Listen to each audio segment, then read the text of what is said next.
अस्सलाम वालेकुम। SM news के साथ मैं हूं मुक़द्दर रज़ा। SM न्यूज़ स्टूडियो में खुशामदीद। खबरों का सिलसिला बढ़ाते हुए खबशां में करते हैं गुजरांवाला से। ज़िले इंतजामिया का ज़ख़ीरा अंदोज़ों के खिलाफ शहर में ग्रैंड ऑपरेशन। 2 फ्लोर मिल से मुकर्रर कोटा से ज़ायद 53,820 बोरी बरामद। ज़ख़ीरा अंदोज़ों के खिलाफ कार्रवाइयाँ जारी हैं। Assistant commissioner city Kamran Hussain ने कई मकसूद फ्लोर एंड जनरल मिल से 48,683 बोरी गंदम मुकर्रर कोटा से ज़ायद तहवील में ले ली गई है। Khan floor and general mills 72 घंटे के बाद कोयटा से 5,137 बोरी अजाफी गंदम बरामद करके तहवील में ले ली गई। गंदम सरकारी गोदामों में मुंतकिल की जा रही है। मुकर्रर कोटा से जायद ज़ख़ीरा करने वाले फ्लोर मिल्स मालिकान के खिलाफ कानूनी कार्रवाई अमल में लाई जाएगी। आपको बताते चले कि ज़ख़ीरा अंदोज़ों के खिलाफ कार्रवाइयाँ जारी हैं।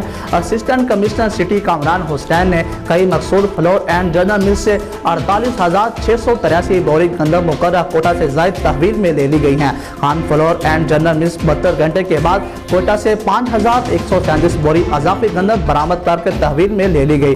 गंदम सरकारी गोदामों में मुंतकिल की जा रही है। और इसके साथ मोटरवे पुलिस पटारों की बरवत कार्रवाई मुगवी शख्स को बाजियाब करवा दिया गया। मोटरवे पुलिस पटारों की ACL C की खुफिया इत्तला पर कार्रवाई से मज़कूरा शख्स को गुलिस्तान जौहर से गाड़ी समेत अगवा किया गया। अगवाकारों ने महकमा तौर पर तावान की घर से मुगवी को अगवा किया। पटारो टोल प्लाजे पर मज़कूरा गाड़ी को रुकने का इशारा किया, मगर गाड़ी ना रुकी और अगवाकार गाड़ी को कच्चे रास्ते में ले गए, जिस पर मोटरवे पुलिस ने इनका ताक़ुब किया। थोड़ी दूर जाकर अगवाकार मुगवी और गाड़ी को छोड़कर फरार हो गए। DSP मोटरवे पुलिस पटारो फराज हाशम भट्टी ने मुगवी शाहनवाज अहमद को मजीद कार्रवाई के लिए पुलिस स्टेशन जामशोर के हवाले किया और डिस्ट्रिक्ट पुलिस जामशोर की जानब से इलाके को घेरे में ले लिया गया। अगवाकारों की तलाश जारी है। अफसरान ने मोटरवे पुलिस पटारों की बलवत कार्रवाई पर बहुत सराहा।